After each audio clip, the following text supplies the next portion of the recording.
এনেকুৱা ইয়াতে লিখা আছে, তেওঁলোকক সম্পূৰ্ণৰূপে কোৱা গৈছে। আমাৰ এইটো IHCTR কমিউনিটি কলেজ, এইটোতো 2 বছৰৰ পৰা ইয়াতে চলে। এনে আগতে নাম আছিল আমাৰ institute of health care training and research. ওচৰত বিনয়পূৰ্বক অনুৰোধ জনাব খুজিছোঁ যে এটা আমাৰ অনুষ্ঠান গঢ়াটো বহুত টান, বহুত মুস্কিল হয়, আৰু এটা অনুষ্ঠান ভাঙাটো বহুত সহজ।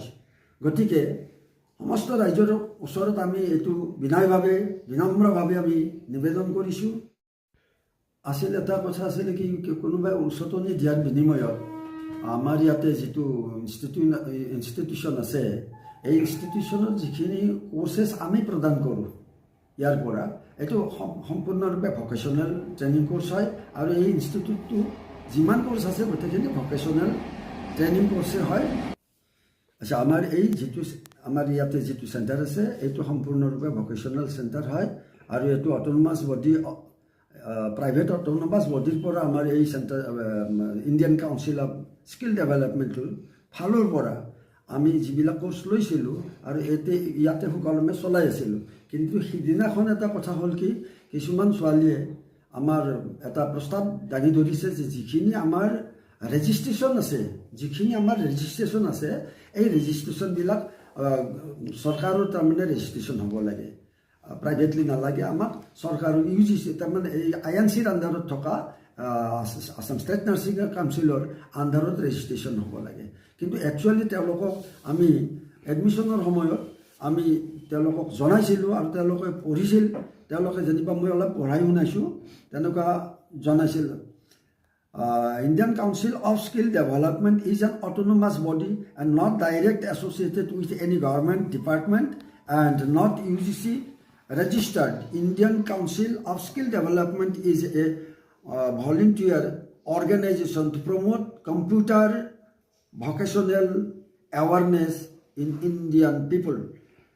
No, the course I am joining is for self-help and self-employment.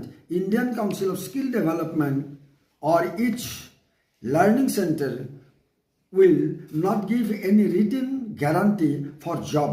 I understand all the instructions published in the prospectus website and given to me verbally. I agree with all the terms and conditions. All any dispute, এইবিলাক তাতেই কিবা এটা হ'লে তাতে manage কৰিব বুলি কৈছে। আৰু ইয়াতে এনেকুৱা আমাৰ লিখা আছে, ষ্টুডেণ্ট একচুৱেলি তেওঁলোকে এটা কথা বিচাৰিছিল যে তেওঁলোকে যিটো কোৰ্চ কৰিছে, সেই কোৰ্চৰ যিটো ৰেজিষ্ট্ৰেশ্যন নাম্বাৰ, সেই ৰেজিষ্ট্ৰেশ্যন নাম্বাৰটো আমাৰ অসম ষ্টেট নাৰ্ছিং কাউন্সিলৰ আণ্ডাৰেদি কৰি দিব লাগে, চৰকাৰীভাৱে কৰি দিব লাগে। কিন্তু আমাৰ আচলতে এইটোতো অসম্ভৱ, কাৰণ আমাৰ এই কোৰ্চবিলাক হৈছে ভকেশ্যনেল ট্ৰেইনিং কোৰ্চ।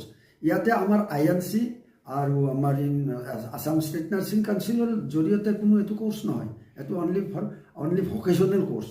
আৰু ইয়াতে আমিতো সেইটো অপাৰক, সেইটোতো দিব নোৱাৰিম। তেওঁলোকে আগৰ পৰাই জানে, অথচ এই কথাটো আগৰ পৰাই জানে, আমাৰ কৈও দিয়া যায়।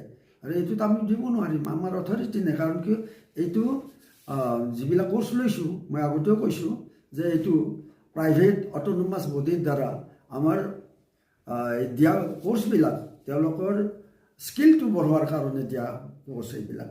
গতিকে তেওঁলোকে প্ৰাইভেটত জব কৰিব পাৰে যদিহে চেষ্টা কৰে, তেওঁলোকৰ যদি এবিলিটি আছে, তেওঁলোকৰ যদি পাৰদৰ্শিতা থাকে, তেতিয়া তেওঁলোকে পাৰে। আৰু বহুতে কৰি আছে। আমাৰতো এতিয়া আমাৰ অলপ আমি পাইছোঁ, কিছুমানে ডিছকানেক্ট কৰি থাকে, ক'ৰবাত জব পাই থাকে, আমি নাজানো। কিন্তু আমাৰ জনাত বহুতৰে আমাৰ খবৰ পাইছোঁ, বহুতত আমাৰ জব কৰি আছে।